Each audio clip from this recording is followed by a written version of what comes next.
ইবনে কাইয়িম রাহিমাহুল্লাহ বলছেন, যে সময় তোমার চলে গেল ওইটা হলো স্বপ্নের মতো, আর যে সময় তোমার সামনে আসতেছে ওই সময়টা তোমার আকাঙ্ক্ষা।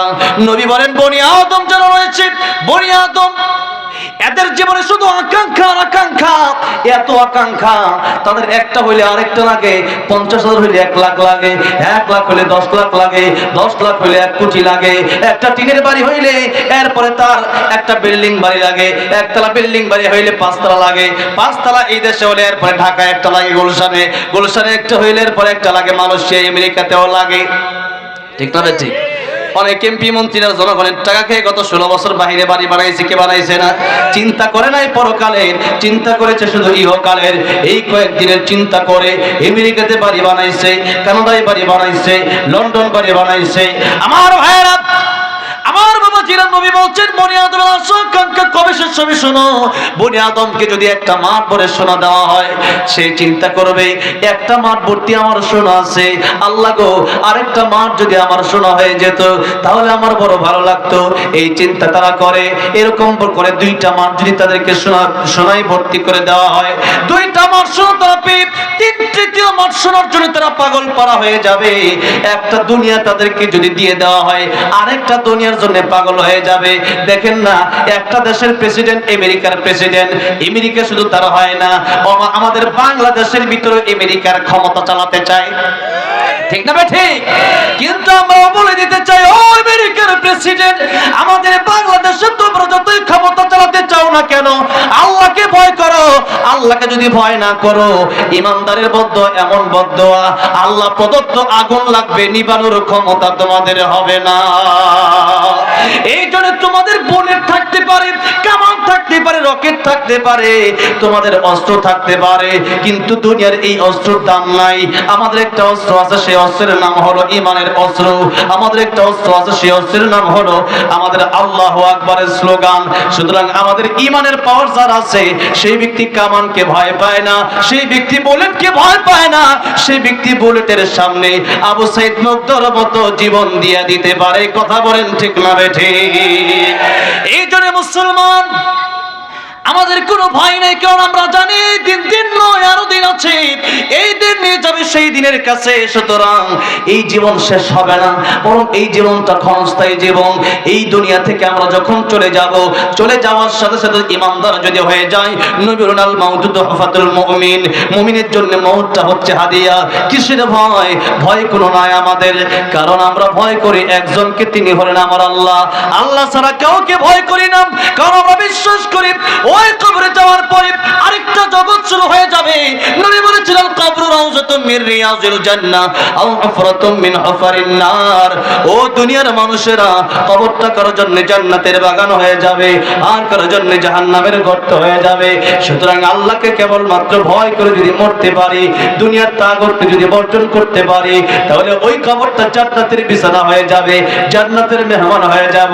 সুতরাং আমাদের কোনো টেনশন নাই, বরং যারা এই চিন্তা করে যে কবরে যাওয়ার পরে আর কিছু মনে হয় নাই, ওই মৃত্যুর পরে মনে হয় শেষ হয়ে যাব, অথবা খারাপ কাজ তো করছি, জাহান্নামী তো হয়ে গেছি, আর একটু জাহান্নামী হয়েই যায়, এরকম চিন্তা যাদের, এরাই কেবলমাত্র দুনিয়ার জন্য পাগল, এরাই কেবলমাত্র আল্লাহ বিমুখ হয়ে যায়, এরাই কেবলমাত্র চিন্তা করে এই দুনিয়াতে কিভাবে খাও দাও ফুর্তি করো, দুনিয়াটা মস্ত বড়।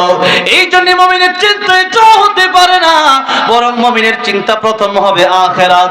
আখিরাত যদি আপনি চান, আপনি যদি আল্লাহরে চান, আল্লাহুল মাওলা ফালাহুল কুল, আমার আল্লাহর প্রেমে পাগল হন, তামাম দুনিয়া আল্লাহ রাব্বুল আমিন আপনার পায়ে ঢেলে দিবে। জোরে বলা যাবে না আল্লাহু আকবার? এই জন্য কার প্রেমে পাগল হতে হবে? কার প্রেমে? আল্লাহর প্রেমে পাগল হতে হবে।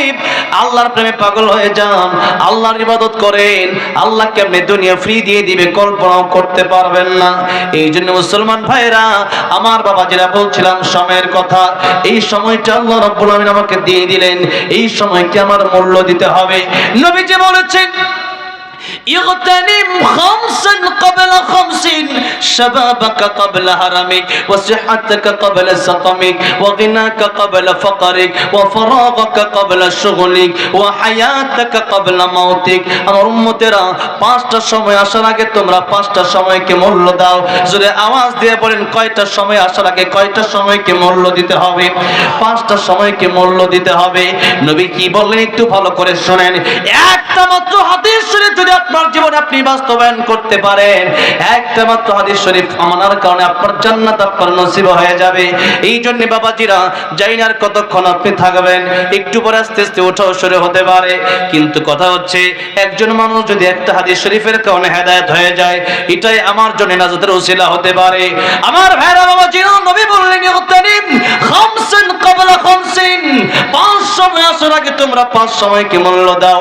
এক নম্বর নবী বললেন শাবাবাকা ক্বাবলা হারামিক এক নম্বর যুবক থাকা অবস্থায় বৃদ্ধ হওয়ার আগে সময়কে মূল্য দাও কারণ যৌবন কাল চিরদিন থাকে আর যৌবন কালেও মানুষ মারা যায় কি যায় না কার মরণ কোন দিন আসে কার মরণ কোথায় হয় কার মরণ বাড়িতে হয় কার মরণ গাড়িতে হয় এটাকে আমরা জানি শুনুন জানি তাই কই বলছেন আমার মরণ আসিবে কখন কেউ তো জানে না আমার মরণ আসিবে কখন কেউ তো জানে না আমি মরে গেলে আমায় তোমরা ভুইলা যাইও না আমি চলে গেলে আমায় তোমরা ভুইলা যাইও না আমার মরণ আসিবে কখন কেউ তো জানে না আমার মরণ আসিবে কখন কেউ তো জানে না এই দুনিয়া চিরজীবন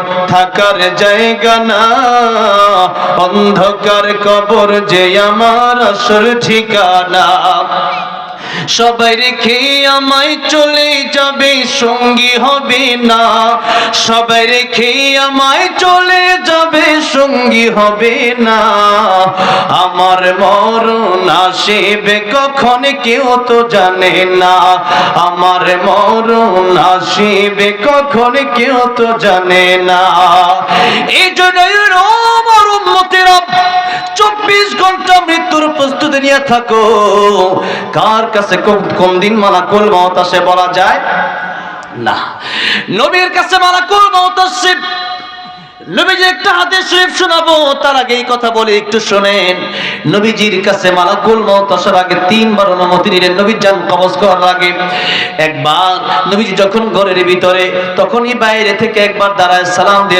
সালাম দিলেন মালাকুল মউত আজরাইল বলেন আসসালামু আলাইকা ইয়া রাসূলুল্লাহ ফাতেমা দরজার বাইরে দেখো কে যেন আমার সালাম দেয় ঘরে ঢোকার জন্য পারমিশন চায় ফাতেমা রাদিয়াল্লাহু আনহা দরজা খুলে তাকায় দেখেন মক্কা নগরীর মানুষের সাথে যেই মানুষের কোনো যেই লোকের কোনো মিল নাই মদিনা নগরীর মানুষের মদিনাতুল মুনাওয়ারার মানুষের সাথে যেই লোকের কোনো মিল নাই ফাতেমা রেখে বলেন ও বাবা জান ইয়া রাসূলুল্লাহ ইয়া হাবিবাল্লাহ দরজার বাইরে আমি কাকে দেখতে পারলাম যার সাথে এই মক্কা নগরীর মানুষের সাথে যার কোনো মিল নাই মদিনার মানুষের সাথে যার কোনো মিল নাই ও বাবা এমন একজন লোক যার মাথা আকাশে যার পা দুইটা জমিনে আমার নবী অনেক কষ্ট করে তাকায় দেখলেন নবীজির মাথা মোবারক ব্যথা বুকে ব্যথা এরপর নবীজি তাকালেন তাকায় বলেন মারে এটা মালাকুল মউত আজরাইল দুনিয়ার সব সাত কর্তনকারী নবী ফাতেমা রাদিয়াল্লাহু আনহা বলেন বাবা এই সময় কেন আসলো মালাকুল মউত আজরাইল নবী বলেন ও ফাতেমা আসছে যেহেতু আসতে দাও ফাতেমা বলল বাবা মনে হয় তোমার জান কবজ করতে এসেছে আমি আসতে দেব না নবী বললেন ফাতেমা তুমি আসতে দাও না দাও দুনিয়ার মানুষের কাছে মালাকুল মউত আসলে অনুমতি লাগে না দুনিয়ার মানুষের কাছে মালাকুল মউত অটোমেটিক্যালি আসতে পারে কিন্তু ফাতেমা আমি রাহমাতুল লিল আলামিন আল্লাহ রাব্বুল আলামিন আল্লাহ নিজের ব্যাপারে বলেছেন আলহামদুলিল্লাহি রাব্বিল আলামিন আল্লাহ যত আলম আছে আল্লাহর সৃষ্টি জগতে সমস্ত আলমের জন্য আল্লাহ হচ্ছেন রব আর আমার নবীর ব্যাপারে আল্লাহ রাব্বুল আমিন কোরআন শরীফে ঘোষণা করে দিলেন ওয়ামা আরসালনা আরসালনাকা ইল্লা রাহমাতাল লিল আলামিন। রাহমাতুল লিল আলামিন নবী কোরআনে প্রমাণ। আশিক বিনে কে বুঝিবে আমার দয়ার নবীর শান। খারাপ লাগতেছে? একটু মাঝে মধ্যে বলা যাবে না আমার সাথে? তাহলে আমার সহজ হবে আর কি, বলেন না। রাহমাতুল লিল আলামিন নবী রাহমাতুল লিল কোরআনে প্রমাণ। আশিক বিনে কে বুঝিবে আমার দয়ার নবীর শান। উম্মত বিনে কে বুঝিবে আমার দয়ার নবীর শান। নবী আমার মদিনারে বলবো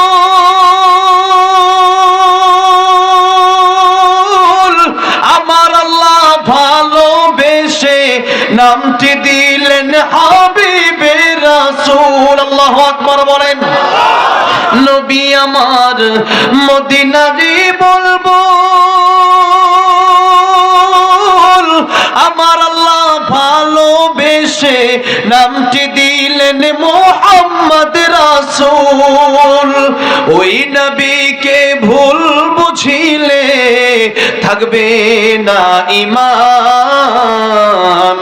আশিক বিনে কে বুঝিবে আমার দয়ার নবীর শান। বলেন না। রাহমাতুল লিল আলামিন নবী রাহমাতুল লিল কোরআনে প্রমাণ। আশিক বিনে কে বুঝিবে আমার দয়ার নবীর শান। উম্মত বিনে কে বুঝিবে আমার দয়ার নবীর শান। আমার ভাইরা, আমার বাবা ছিলাম, আল্লাহ নিজের ব্যাপারে বললেন আল্লাহ যত সৃষ্টি জগৎ আছে, যত আলম আছে, সমস্ত আলমের জন্য আল্লাহ হচ্ছে রব। আর আমার নবীর ব্যাপারে আল্লাহ বলছেন রাহমাতুল লিল আলামিন। ওমা আরসালনাকা ইল্লা রাহমাতাল লিল আলামিন। আমার নবী ওই যত জায়গা যত আলমের জন্য আমার আল্লাহ রহমত, তত জায়গার জন্য তত আলমের আল্লাহ যত জায়গার জন্য রব, আমার নবী তত জায়গার জন্য রহমত। এত নবীর দাম কত এই পৃথিবীতে, আল্লাহর পরে যার সম্মান, তামাম পৃথিবীর এক কথায় সৃষ্টির শ্রেষ্ঠ যিনি, এত সম্মান যার। এই জন্যই বললেন ফাতিমা আমি নবীকে আমি রাহমাতুল লিল আলামিন, নবীকে আল্লাহ সম্মান দিয়েছেন। ও ফাতিমা ঢোকার জন্য পারমিশন দিয়ে দাও। একবার পারমিশন নিলেন, লম্বা চড়া ঘটনা, আমি অল্প সময়ের ভিতরে শেষ করব। এবার মালাকুল মউত আরেকবার অনুমতি নিলেন। ইয়া রাসূলুল্লাহ ইয়া হাবিবাল্লাহ, এসেছিলাম আপনার জান কবজ করতে, আপনাকে নিয়ে যেতে।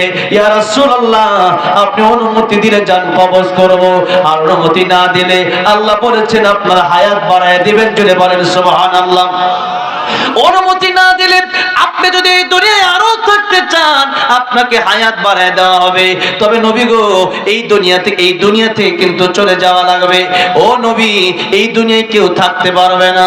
আল্লাহ রাব্বুল আলামিন বলছেন কুল্লু মান আলাইহা ফান ওয়া ইয়াবকা ওয়াজহু রাব্বিকা যুল জালালি ওয়াল ইকরাম। এই পৃথিবীতে কেউ থাকতে পারবে না, যত সৃষ্টি আছে কেউ থাকবে না। মালাকুল মউত আজরাইল, যে মালাকুল মউত যে ফেরেশতা আমাদের জান কবজ করে, সেই ফেরেশতাও আমাদের জান কবজ করে। তাতে কি হয়েছে? এই মালাকুল মউত আজরাইল একদিন মৃত্যুবরণ করা লাগবে। আল্লাহ বলবেন মুচিয়া মালাকুল মউত আজরাইল ধ্বংস হয়ে যাবে। ওয়া ইয়াবকা ওয়াজহু রাব্বিকা যুল জালালি ওয়াল ইকরাম, বাকি থাকবেন সম্মান এবং মর্যাদার অধিকারী আল্লাহ রাব্বুল আলামিন। আমাদের কারো বাঁচার কোনো সুযোগ, যত বড় প্রেসিডেন্ট হোক না কেন, যত বড় চেয়ারম্যান হোক না কেন, যত বড় মেম্বার হোক না কেন, যত বড় নেতা হোক না কেন, এই আমেরিকার প্রেসিডেন্ট ডোনাল্ড ট্রাম্প, তার কাছে যদি মালাকুল মউত এখন আসে, সে এত বড় ক্ষমতাধর থাকতে পারবে? থাকতে পারবে? থাকতে তো পারবে না, কেউ পারবে না। আল্লাহ বলেছেন আমি সারা দুনিয়ার সব ধ্বংস হয়ে যাবে, সবাইকে মরতে হবে। এবার নবী বললেন হাত্তা ইয়াতিয়ানি জিবরাইল, ও মালাকুল মাউত জিবরাইল আসার আগ পর্যন্ত তুমি অপেক্ষা করো, জিবরাইল আসলে আমি জানাবো, আমি থাকবো না, যাবো। নবীজি সাল্লাল্লাহু আলাইহি সাল্লামের কাছে ইতিমধ্যেই জিবরাইল আমিন হাজির হয়ে গেলেন। বলেন ইয়া রাসূলুল্লাহ, ইয়া হাবিবাল্লাহ, কেন ডেকেছেন? নবীজি বললেন, ও জিবরাইল, আমি যাব না, থাকবো, তোমার কাছে পরামর্শ চাই। জিবরাইল বললেন, ইয়া রাসূলুল্লাহ, ইয়া হাবিবাল্লাহ, ইন্নাকা মাইয়িতু ওয়া ইন্নাহুম মাইয়িতুন। ইয়া রাসূলুল্লাহ, আপনি মরণশীল, আপনার দুশমনরাও মরণশীল, কেউ পৃথিবীতে বাঁচতে পারবে না, সবারই যেতে হবে। নবী গো, সবারই যেতে হবে, কেউ থাকতে পারবে না। নবী চোখের পানি ছেড়ে কাঁদা শুরু করলেন। নবীকে জিজ্ঞেস করা হলো, ইয়া রাসূলুল্লাহ, কার জন্য কাঁদেন? ফাতিমার জন্য, না আয়েশার জন্য, না হাসান হুসাইনের জন্য? নবী ডেকে বললেন,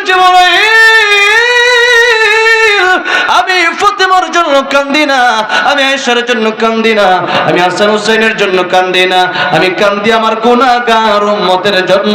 জোরে জোরে বলা যাবে না আল্লাহু আকবার। নবীজি বলতেছেন, এই মরণের সময় আমার নবী নিজের মেয়ের কথা চিন্তা করলেন না, আমার নবী নিজের স্ত্রীর কথা চিন্তা করলেন না, নিজের নাতিদের কথা চিন্তা করলেন না, বরং চিন্তা করলেন আমার উম্মতের কি অবস্থা হবে। এই উম্মতের কথা নবী বলেন নাই, মেরাজের সময় বলেন নাই। নবীজি নিজের জীবনে শুধু চিন্তা করেছেন আমার উম্মতের কি হবে। কিয়ামতের ময়দানে আমার নবী তার খাঁটি উম্মত ছাড়া জান্নাতে যাবে না। যেই নবী মৃত্যুর সময় উম্মতকে বলে না, বলেন তো ওই নবীর আদর্শ আমাদের মানা দরকার আছে না নাই? ওই নবী, যেই নবী আমাদের কথা কিয়ামতের ময়দানেও সমস্ত নবীরা বলবেন নফসি নফসি, আমার নবী বলবেন উম্মতি উম্মতি। সেই নবীর আদর্শ আজকে মুসলমানের নাই। আজকে মুসলমান খেলোয়াড়কে বন্ধু বানাইছে, আজকে মুসলমান নায়ক নায়িকাকে তার আদর্শ মডেল বানিয়েছে, আজকে মুসলমান গায়ক গায়িকাকে তার আদর্শ মডেল বানিয়েছে। কিন্তু আল্লাহ বললেন, লাকাদ কানা লাকুম ফি রাসূলিল্লাহি উসওয়াতুন হাসানাহ, তোমাদের আইডল, তোমাদের মডেল, তোমাদের আদর্শ বিশ্বনবী রাহমাতুল লিল আলামিন, যার চরিত্রের সার্টিফিকেশন আল্লাহ রাব্বুল আলামিন দিয়েছেন। তিনি বলেছেন, ওয়া ইন্নাকা লাআলা খুলুকিন আযীম। আমার ভাইরা, আল্লাহ বলছেন আমার নবীর চরিত্র মহৎ চরিত্র, এর চাইতে উত্তম চরিত্র কারো হতে পারে না। জীবনে একটা মিথ্যা কথা বলে নাই, জীবনে সুদ খায় নাই, জীবনে ঘুষ খায় নাই, মানুষকে কষ্ট দেয় নাই, কারোর সাথে কটু কথা বলে নাই, জীবনে মানুষের হক মেরে খায় নাই, কোনো বাচ্চাকেও কষ্ট দেয় নাই, মুরব্বীকেও কষ্ট দেয় নাই, সমবয়সী মানুষকেও কষ্ট দেয় নাই। এমন একজনের রাহমাতুল লিল আলামিন, ওরে ছাড়া আর কি আমাদের আদর্শ হবে? সেই রাহমাতুল লিল আলামিন নবী ইন্তেকালের সময় উম্মতের কথা চিন্তা করলো। আর এই উম্মত যদি নবীর কথা চিন্তা না করে, এই উম্মত নিজের মতো বানায় বানায় যা মনে চায় সেই রকম ভাবে ইসলাম কায়েম করতে চায়, যা মনে চায়। কোরআন শরীফ যদি আমার পক্ষে আসে মানি, আর কোরআন শরীফ যদি যখনই রাজনীতির কথাই যায় তখনই বলো যে রাজনীতি বাদ দেন। কেন রাজনীতি বাদ দেব? কোরআন শরীফে এমন কিছু নাই যেটা কোরআনে নাই। কোরআন শরীফ যদি মানতে হয় পরিপূর্ণ মানতে হবে। আল্লাহ বলছেন, ইয়া আইয়ুহাল্লাযীনা আমানু দুখুলু ফিস-সিলমি কাফা, ও ঈমানদাররা তোমরা উদখুলু প্রবেশ করো, ফিস-সিলমি ইসলামের ভিতরে, কাফায় তাম্মা পরিপূর্ণ প্রবেশ করো। কিন্তু আজকে দেখা যায় মুসলমান মিষ্টি খাওয়ার সময় আছে, কিন্তু জিহাদের ময়দানের কথা বললে অনেকের গা শিরায় ওঠে, অনেকেই বলে জঙ্গিবাদী হুজুর হয়ে গেছে।